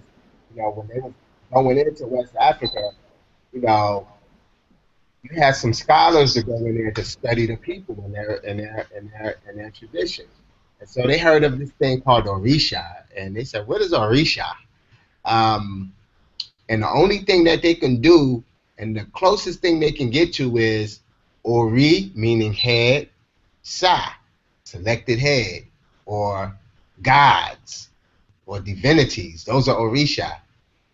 But to the Yorubas, Orisha is more than gods. You wouldn't even put Orisha in the category of Zeus, Hermes, and all of those Greek and Roman gods. The Orisha are more than just God. You gotta understand, the Orisha were once. Now, you have, for instance, I'm gonna give an example. You had an Oduduwa who was a deity or a force of nature that represented something. They said Oduduwa was a female. She was a female deity. Then you had an earthly Oduduwa, who they say came from East Africa, Upper Egypt and Kush, who was running from religious war against the Muslims and went into West Africa. He was he ran, or he was chased out, him and his followers, and then they ended up in Is Ifa. And the Is Ifa, they said Obatala was king at that time, and he had a war with Oduduwa, political war. That's another thing we can get into later on.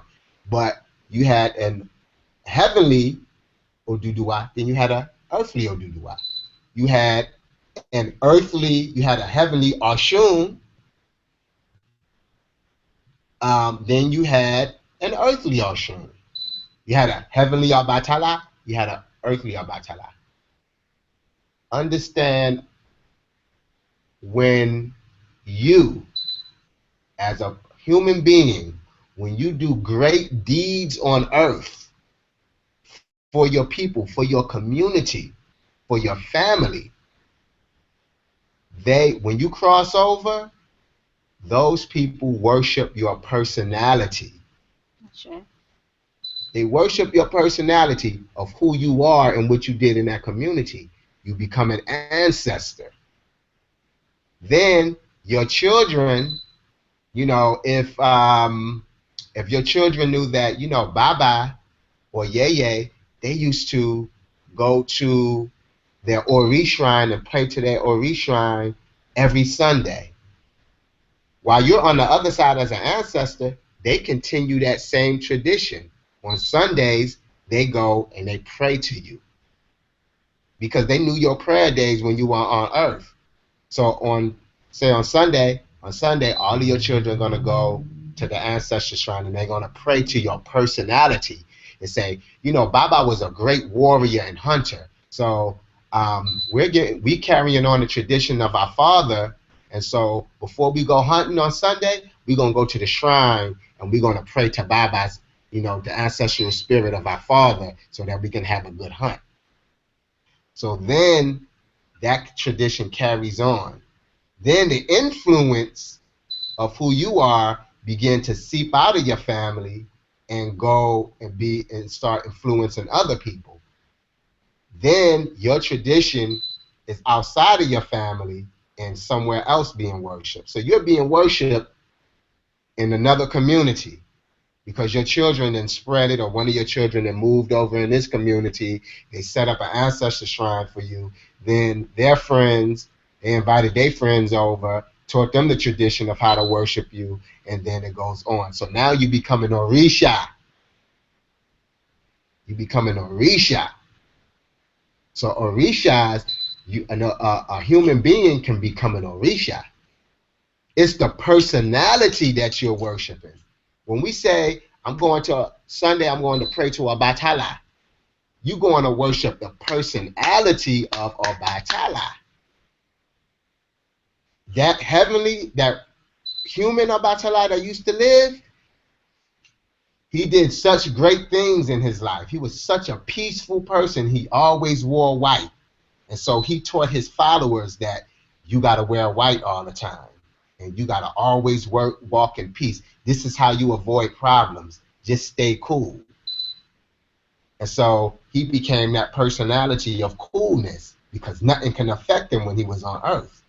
No problems can affect him when he was on earth because he used the energy of coolness and meditation to not allow the problem to affect him. And so the people that watched him said, how did you do that? Well, this is how I did it. And so he started teaching them how to be cool, how to be patient.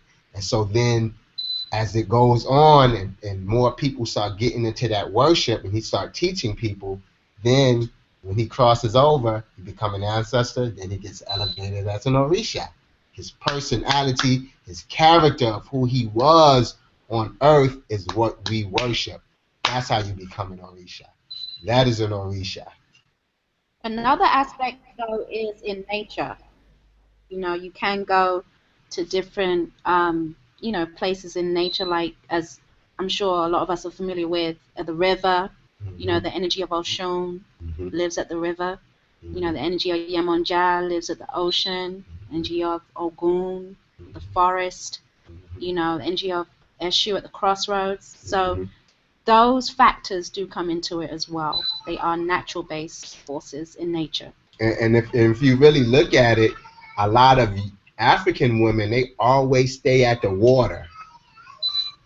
They're always picking up water with their calabash and stuff like that. Especially associated with Middle Passage. You know, Olokun. You know, it's like, you know, a lot of African women wash at the river. They wash their baby. And so these are the things that the earthly Oshun, the earthly Oya, the earthly Yemonja, they always stayed at the water, fetching water, take back to the family, to wash the kids off. And so the custom of that, they became Orishas of the river.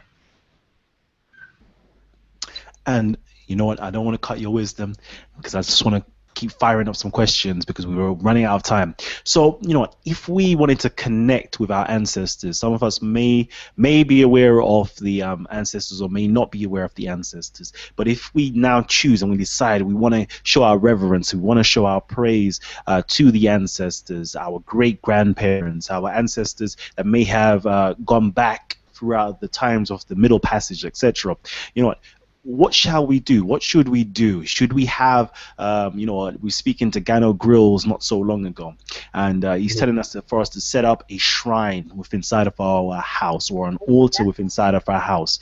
Should we be burning candles? Should we have statues or figurines representing our ancestors? Should we have images of our ancestors? Should we have the things that they used to eat, the meats, the seasonings, the flowers, the colors? Should we have all of that upon our altars? Should we be meditating upon their spirit, their personality, their character, trying to embody their spirit within inside of us to get us through our day-to-day lives? Should we be trying to connect to them? So could you give us, some type of insight, a powerful insight for a beginner to now get in touch with the spiritual side of themselves and connect with their ancestors? Yeah, ancestors. When you get into ancestors, you want to answer? Well, I was gonna. No, you're fine. Okay. Yeah, when we talk about ancestors,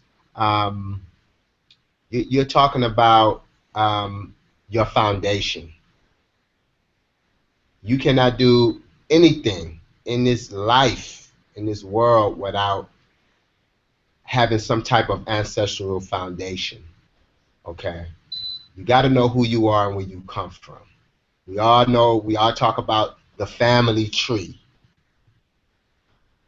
You have the root of the tree, which is the foundation of that tree. Then all of the branches branch out, and then you branch off from your ancestral lineage. Wherever you go, you're representing your family, your tradition. Ancestors, the best thing, set up a, you can, if the traditional thing to do is, if you have a compound, you wouldn't set up an ancestor shrine in your house. You will build probably a 8x16 space on your land for your ancestor shrine. Yeah, that would be dedicated to your ancestors, so it won't be in your home. Now, they had a custom some hundreds of years ago that they used to bury their ancestors inside the house. That was a custom. And then they ventured out and said, okay, we'll have a space for the ancestors too. But generally you would, like, for a beginner, you would, to start off with, it is advisable to set up an ancestor shrine at your home. Yeah, in your home. If you cannot do that, if that's not feasible for you, or because everybody's situations are different. There's some people that are homeless right now. You get what I mean? And so they may need, you can use nature. You can set up a shrine at a foot of a tree. Sure. At a foot of a tree. It's as simple as that. If you're going to set it up in your home, make sure it's not in your bedroom. Advise it to be in a secluded area. Get a table, cloth, 9 glasses of water, pictures of deceased family members, light, of course. Make sure it's secured. The 7-day candle. Because that shrine is a portal, serves as a portal. Sure. It's a doorway for you to connect to your ancestors. And we actually are Egungun priests. We specialize in that. But for those that want to get in depth, it is so advisable to start with a roots divination. Yeah. Okay? Yeah. That is how you begin your process of ancestor veneration. It's 3 levels. A roots reading, you set up your basic ancestor shrine. Intermediate level is where you get more in depth, where you receive your ancestors part. Okay, you have a conduit to connect with your ancestors. The 3rd level is the highest form of ancestor veneration, which is bringing out your Egungun. Okay, that's a masquerade. Right, that, as I'm sure many viewers are familiar with, that's going on right now on all levels. Right now they're having Mardi Gras right now in New Orleans. There's a big celebration out there, all over the world. And when you go retrace that, you have them dressed up in the masks, and they paint their faces and skulls. That goes back to what? Egungun, ancestors, spirits, your ancestors. And so everybody does that. Even when you go to church, to the mosque, you're going there to you're actually in a shrine setup. You know, it's just a massive shrine. You know, but to connect with your blood ancestors, you know, that is what you would need to do first of all. Start off with a roots divination. That's the investigation into who your ancestors are and who you are. Then you set up a shrine and go from there. Thank you. The root And reading is a guideline. It's basically letting you know who your ancestors were before slavery. Because many people think that our history started in slavery. No. That roots reading will tell you this is who your people were before thousands of years before slavery came about. This is your bloodline. okay, and you know what? I want to give our audience members something. So, you know, earlier on today, you done a wonderful chanting, a prayer in the Yoruba language. Is it possible to give us one of the shortest odus and give us a translation as well? So somebody can, you know, rewind it, listen to it, have it soaked into themselves, and be able to translate it to know exactly what has been said. Okay. So a very short one. I don't know if I There's can, hardly any short Yeah. ones, to tell you the I truth. don't know. I wouldn't translate it word by word, but I can basically give you the basic. If you could give the whole thing and Yeah, then yeah. do the translation. Perfect. Let's see.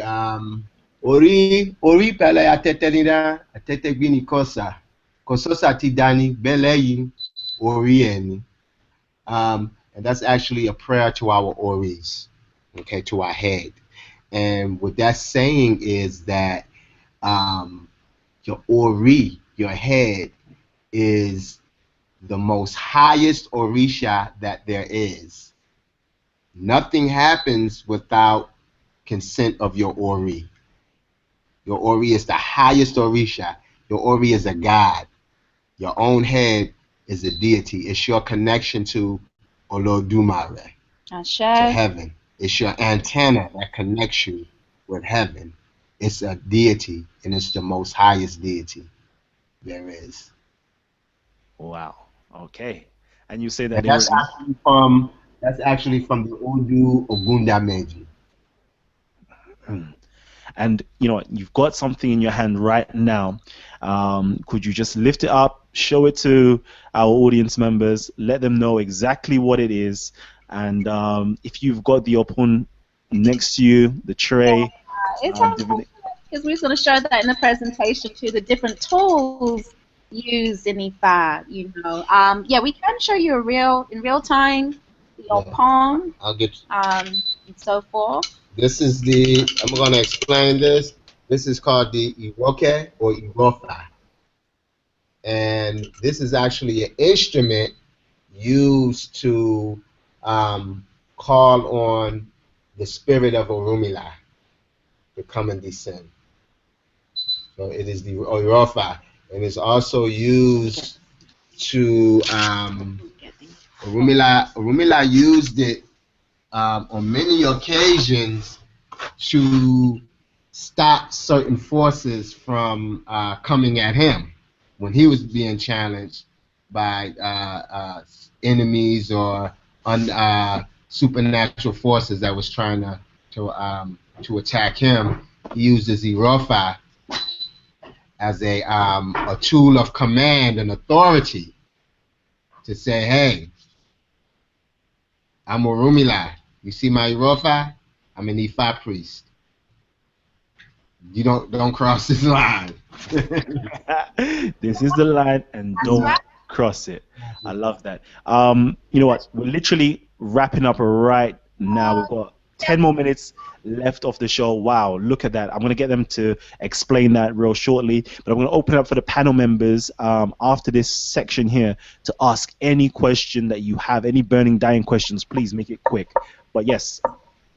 Okay, now this is not the Ouija board or anything like that. No Don't Ouija. get scared. No Ouija board. All right. This is the Opon. This is the Opon Ifa. And the Opon Ifa is the, we call it the tray of life. Yeah. We call it tray of life, the tray of truth. And we use the upon Ifa, as you can see, it's in a circular shape, and it represents the world.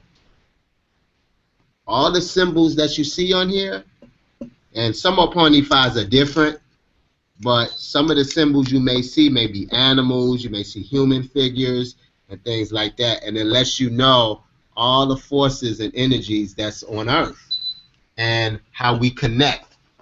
The face on this pawn is the face of Eshu. Eshu is looking over the world. Eshu is the Orisha that keeps the world in order. Eshu is the policeman of the world. So the face of Eshu on this pawn is making sure that the Babalawo himself is speaking the truth. He's watching the Babalawo. So we do get watched. Mm-hmm. Eshu is watching the Babalawo, and Eshu is watching over the Odu. If you can see the yellow dust on here, it's called Ierosu. This is the medicine of Ifa. This is Ifa medicine. And we actually mark our Odus on this particular tray. And they say when a person's Odu is marked on the Ifa tray, they have reached their destination. Sure. Once the Odu comes down for someone and is marked and is chanted, the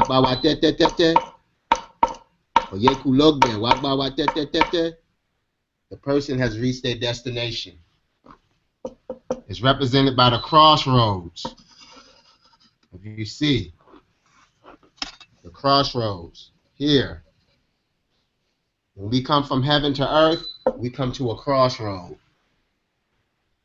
Okay, so that's what the upon Ifa represents. Now, of course, you do have to be trained in order to. See, I'm just wishing we actually started off the show with this right now, because it's getting mad exciting. But we're literally reaching the end of the show. We're pushing the 2-hour mark right now.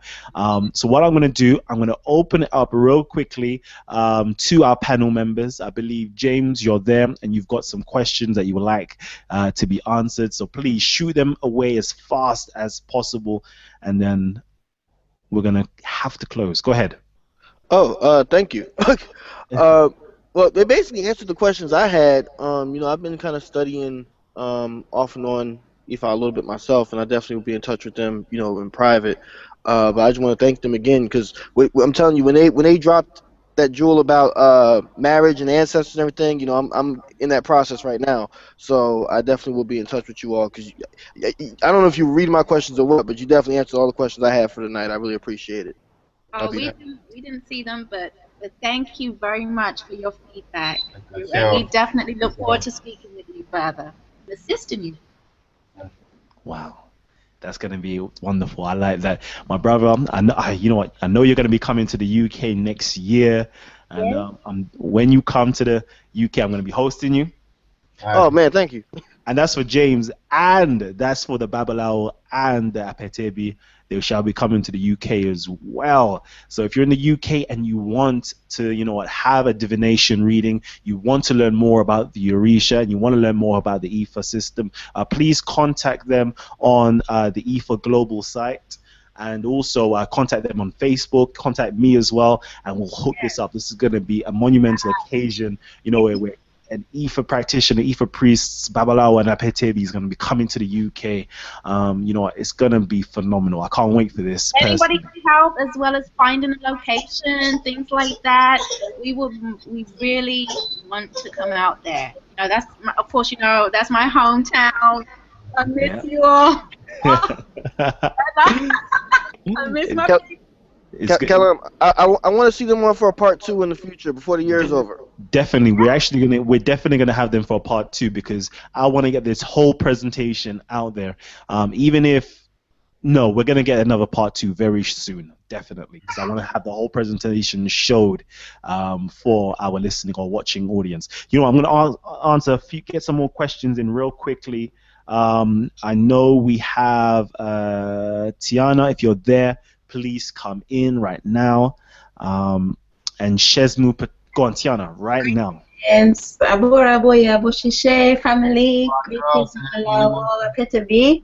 Oh, thank you so much. First and foremost, I'm really appreciative, Kalam, for doing this and for having you here to share your wisdom. Are you hearing me? You here? Yes, thank you. I just wanted to ask you, you were speaking about a kofa and when one receives hand of Ifa. I wanted to ask, you know, the process of knowing your destiny in here in Earth, is that something that you will discover along the way in deciphering, or is it something that is given in the bulk when you receive that information, when you have that reading? Well, you talking about, yes, you're talking about the kofa. Well, the kofa is, you know, generally what we do is, when you come before Ifa and you receive, let's say you receiving your first Ifa divination. Within those odus, it may be, we may see that this person needs to receive their awo kofa or ishefa, which is your hand of Ifa. So from there, you just start making preparations to go through that ceremony of receiving your kofa. And as I said, your kofa is your link to Orunmila. It gives you a direct link to Orunmila, to Ifa. And that in our culture is a big thing. You know, to receive your hand of Ifa is a big step in your life. Yes, life-changing. Absolutely life-changing. Right, because you're getting to know your destiny, your highest purpose on earth. A lot of us are here and, you know, you go to college for 4 years, you come out, you get a job, but you're still not comfortable with your life. Something is missing out of your life. You know, and so once you find out your path, your destiny, yeah, and you follow the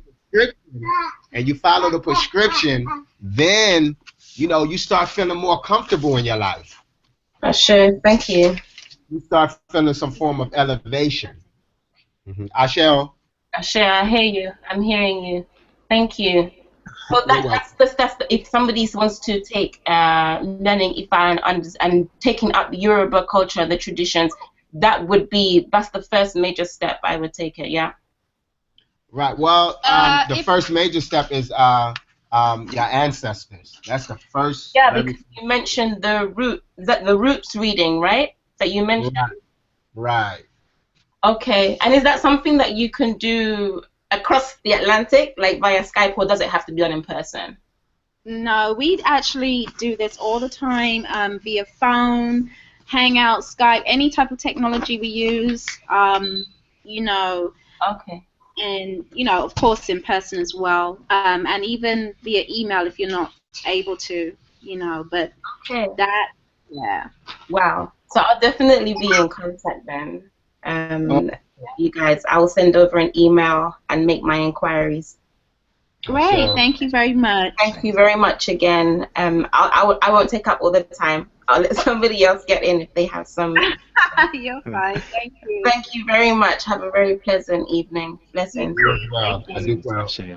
Okay, and of course, I'm definitely going to leave their information in the description box down below. It's going to be there.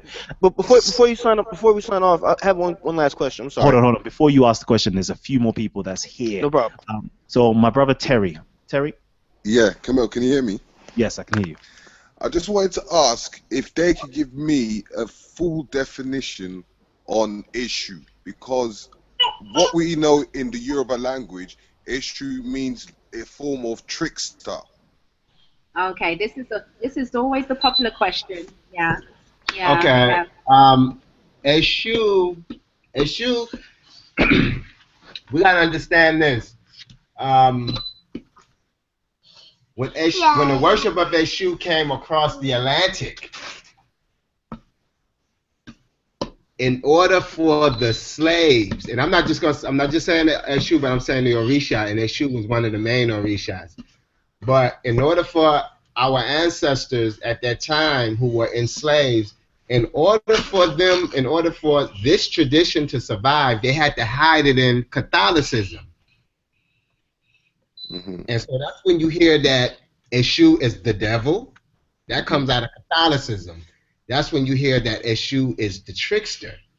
That's from Catholicism. Now, traditional, coming from West Africa, Nigeria, Eshu is not a trickster. Eshu gives you choices in your life. Sure. That's all he does. He's there to say, you can go that way, you can go that road, you can go that road, you can go that road, you can go that road. Which one is you going to do? Yeah, like the crossroads. And so then from there, it's up to your Ori to make a decision on which way you're going to go. But Eshu is the energy that gives you choice. Okay. Not a trickster. He just says, you know, now sometimes this is when he will mess with you, is when you don't perform the proper sacrifice that is given to you by Ifa. Yeah, like if you come to the foot of Ifa and you've been given those directives, you know, and you're not following direction. You're not following direction. Then Eshu's gonna be like, okay, well, that energy is gonna do certain things in order for you to force you to do that right, get you to your proper destination. You're gonna cause chaos and disorder in your life. But with chaos, it brings order. Perfect. I love that. All right, Watch out. Okay, so I've got my last question. Shezmu Amun Patah, are you there? Shezmu? Okay, Shezmu, I know your mic is unmuted, but if you can't speak, I'm gonna have to pass it on. Okay, I'm gonna pass it on to James, brother James. Yeah, thank you. Because, like I said, there's so much going through my mind right now. Before we log off, I want to know: are there any feels like a silly question? Are there any books or anything, any good websites or anything that folks can kind of check out outside of your own that you might recommend that for folks who may be kind of new? Yeah, I would advise of course us. That would be good if you go to our website and everything. But I would just say from my personal experience, you have to start with your own journey first. That's the problem. Like, everybody's looking outside. You know what I mean? You can't find everything in books. This is an oral tradition. Everything is passed down from mouth to ear, and you have to a divination to see what your goals are, what you have to do in order to get yourself right first. Now, yes, there is basic information out there. You can go online and get basic information and so forth, and come to our classes and that. But your personal connection with your ancestors, Ifa, your destiny, begins with you, and that we always say is the divination. You create your own book. Yeah. You create, because. And the reason why we say this is because when you read books, the books on Orisha or anything, it basically deals with that person's personal journey. And there's nothing wrong with that. We're not saying don't write no books. Like, for example, Chief Farmer, she's a reputable person. Ele Buibon. Ele Buibon. Ayemi Ele Buibon. Yeah, and of course ourselves have some information coming out very soon, so we'll keep everybody informed on that. But there are reputable sources out there, so I hope we answered your question with that. But we do encourage you to start with your journey first, and that's how you learn, because everybody learns differently, and like what the Babalawo said, you're going to be reading everybody else's experience, but ultimately you have to be reading and walking your own. That's why our slogan is walk your destiny. Okay, thank you. And I'm gonna ask you, all our watching members out there, please support the channel and share this video. If you're not already subscribed, please hit the subscribe button down below And you know, stay in tune with all the great shows that we've got coming up as well. So please hit the subscribe button and share this link. Share this link to your friends on Facebook. Share this link on Twitter. You know, everywhere you possibly can. Please share this link and let everybody get interested in, you know, the IFA system, the Odu IFA, you know, the Opono IFA, everything that it has to do with the IFA system and the traditional West African system. Please, let's get people back to our culture, our customs as well. Okay. And also, just to close out, please support the brother and sister by visiting. Yeah, that came out a bit funny, didn't it? On your one right there. Yeah, it is a bit funny, but please support them. You know, I know I've got it sharing right now, and it may not be the best, but at the same time, please support them. You'll find them at IFA Global. Just email them if you want to get through to the office at info@ifaglobalsite.com, or simply log on to their website. They've got multiple videos and different things that you can go comb through on there, and that is ifaglobalsite.com. So please walk your destiny and join in to this website and to the movement of, you know what, giving the rebirth of the traditional West African systems back into the Western world where we currently reside. Also, they've got a tour coming up in the US. They shall be going to Virginia in February, the 12th and the 13th. Oh, I'm sorry, so change the date with that. That's just going to be the 13th. Sorry, that just got changed today. We do apologize for the inconvenience for people, but it's going to be all day Saturday. This Saturday, February the 13th, from 11 a.m. to 5 p.m.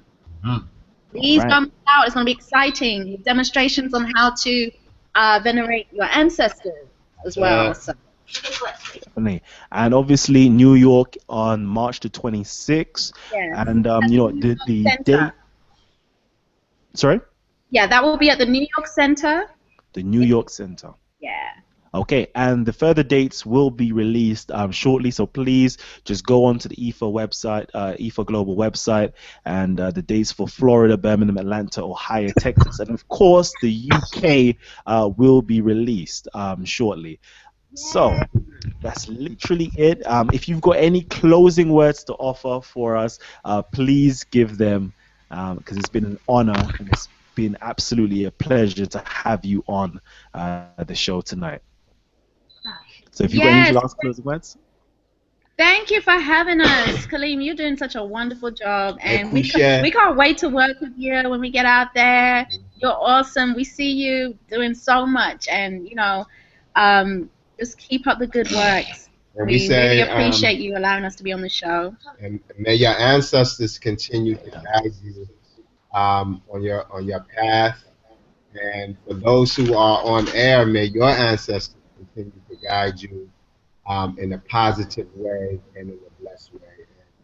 And may you and your family have good health, general well-being, prosperity. Adabo. Okay, so you know what, this has been Talk with the Titans. We've had you know, IFA Global on with us tonight, and I've been your host, Kalam L, and I'm signing out. Peace and blessings to you all, and it's all about the next generation. Look at the mighty Prince himself. All right, peace. Thank you.